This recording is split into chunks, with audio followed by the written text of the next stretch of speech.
Okay, proceed tayo sa special episode 3791, 3792, and 3793.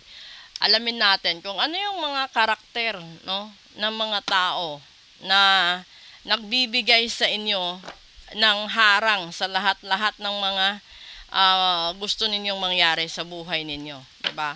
Kasi meron 'yan hindi niyo lang alam siguro na 'yun na pala, nakakasama na pala sa kalusugan niyo, nakakasama na sa pangkabuhayan niyo, sa pamilya niyo, sa relasyon niyo, sa mga anak niyo, at sa kung ano-ano pa.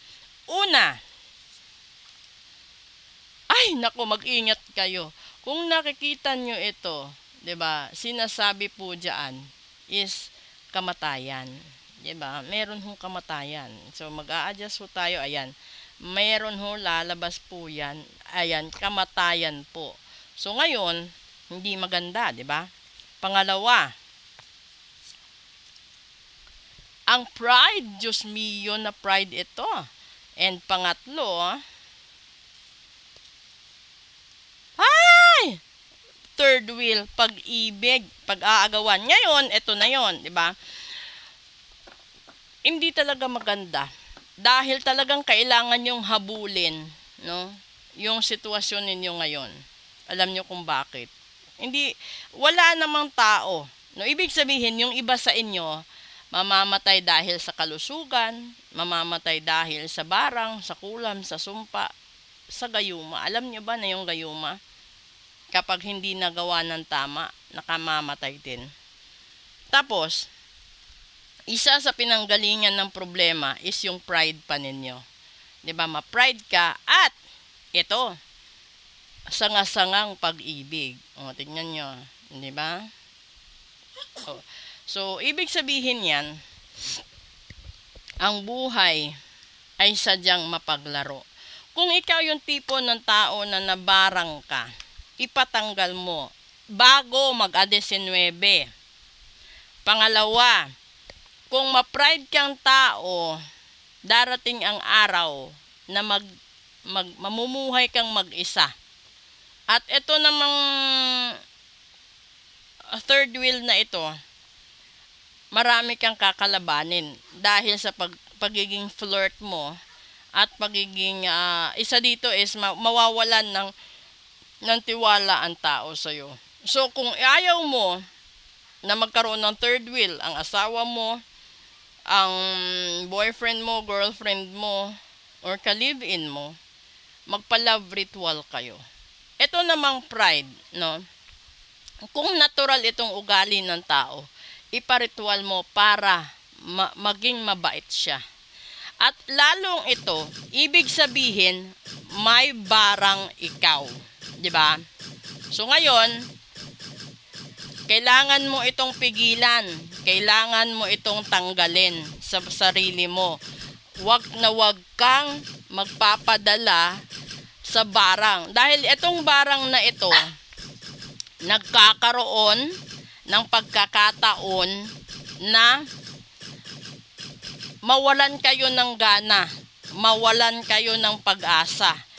Kaya kung ikaw, no, may barang ka, kalimitan kasi kapag nabarang yung tao, hindi siya nakikinig sa sasabihin ng iba. Hindi siya naniniwala sa lahat ng suggestion.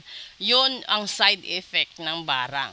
So, lalong-lalo na, hindi niya maaalala kung sino-sino ang mga tao na posibleng naging kaaway niya at hindi niya maaalala na minsan sa buhay niya naging masama siyang tao or minsan sa buhay niya naging suplado or suplada siya or mapanakit magsalita. Magtataka ka. Pagmasdan nyo ang taong na barang, lahat ng isasuggest mo na makakabuti sa kanya, hindi niya papaniwalaan yon. Dahil kapag yung mambabarang, kapag yung mambabarang, sasabihin ng mambabarang na, Ma'am, Sir, ano hong gusto niyong mangyari sa taong ito? O kung ano man yung gusto mong mangyari, tsaka sila magkakaroon ng prize. 'Di ba? Kapag kinaya niya, tegi. Ngayon, kung sasabihin niya, gusto ko bigyan mo ito ng pangkalahatan. Kapag sinabi sigurong pangkalahatan, mawawalan ka ng pangkabuhayan, no? Tatalikuran ka ng pamilya mo, itatakwil ka ng mahal mo, at magugupo ang kalusugan mo. Nalalabas na namatay ka dahil sa sakit. Pero ang totoo nun, hindi. Dahil mayroong mga senyales ang patakaran or yung isang tao, paano siya namatay.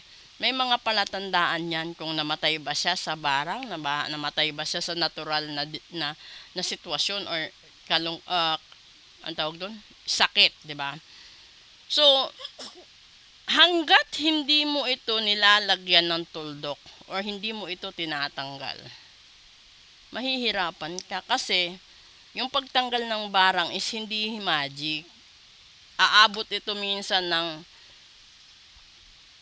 hindi lang minsan. Yung pagtanggal ng barang 7 linggo onwards. Depende sa kung ilan yung kalaban mo, ilan yung nagmamanifest sa'yo.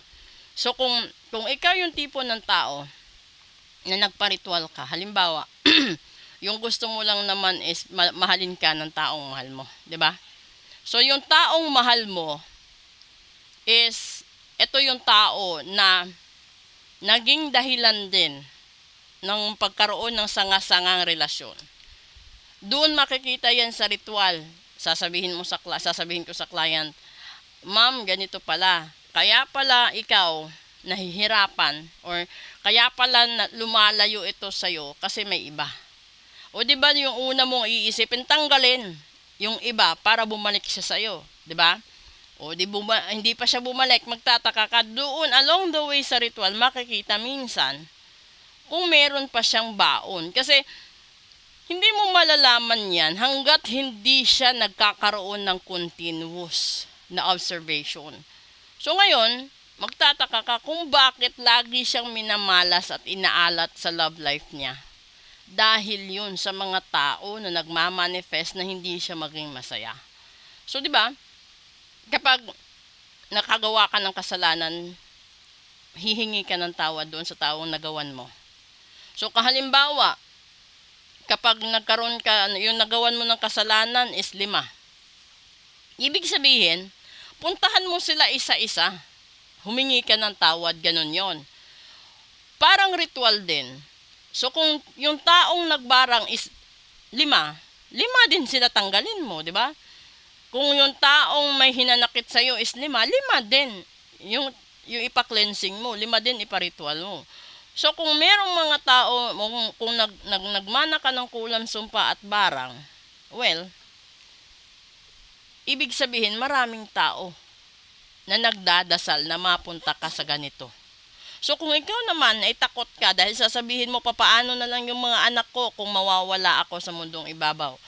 Well, ang sagot dyan, ipatanggal mo. 'Di ba? Kasi,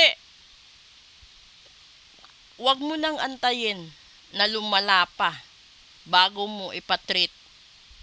Alam naman natin yan na kahit sa doktor, kapag pumunta ka at magpapagamot ka, kapag sinabi ng doktor na stage 3 na, 'di ba? Wala na. 50-50 na.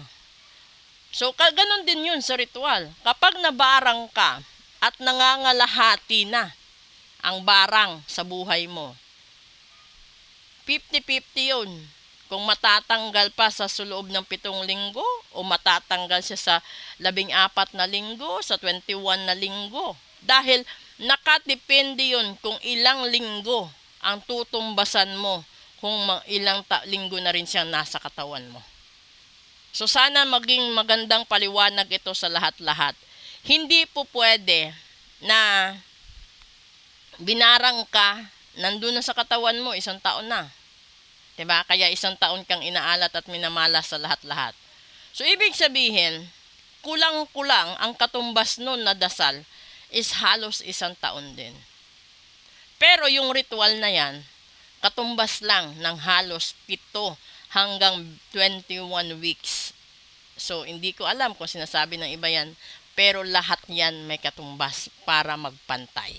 Okay? Proceed tayo sa English episode. Thank you!